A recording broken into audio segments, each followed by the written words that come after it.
So today I am doing a review of the Enchanted Broccoli Forest Vegetarian Cookbook. It's by Molly Katzen, who also wrote a very popular cookbook called the Moosewood Cookbook. The cookbook isn't specifically vegan, it's just general vegetarian, but it has some great vegan recipes in there, and there's an appendix in the back of the book which will point out what pages have the vegan recipes on. The book focuses on soups, salads, breads, sauces, dips and spreads, and desserts as well. There's over 250 recipes in here, so there is something for every occasion.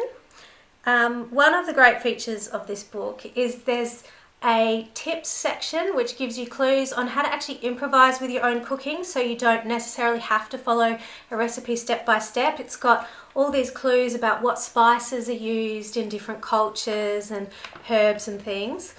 The book is beautifully handwritten, it's not a typed book, and it's filled with sketches and drawings by the author. So it's almost like a little art book. It's actually really fun to flick through, even if you don't feel like cooking anything in the book. It's actually quite a sort of inspirational book just to give you ideas for your own recipes and menu plans and things like that. But if you do want to follow the recipes, you know, step by step, it's all in here.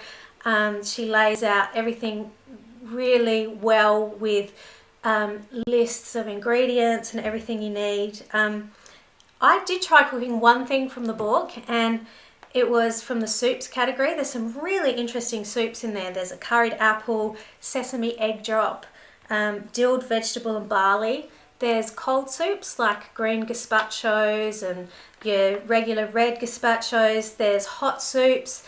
There are 33 soup recipes in all. So I decided I was going to try cooking the curried peanut soup, which, you know, everyone was a bit iffy, like, I don't know. But I was like, no, I'm going to try it. And it actually was nice. I mean, it was very, very rich. I think that you would kind of just need a really small bowl as an entree. It's not really a main course, and I made it as a main course, so it was a bit rich. It reminded me a lot of a peanut satay.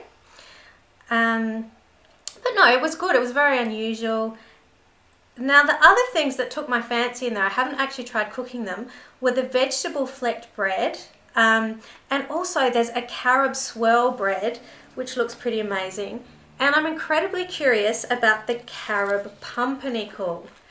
There's also a lot of general cooking tips in here that are handy, including charts on grain and bean cooking, which is really good.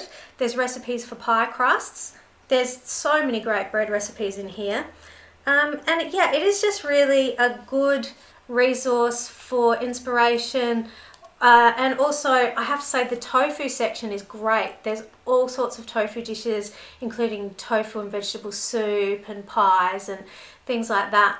But all in all, it's probably my favourite cookbook. I'm not much of a chef and I don't have a lot of cookbooks, but this one I have kept in the cookbook library for a few years now, and I think it's a winner.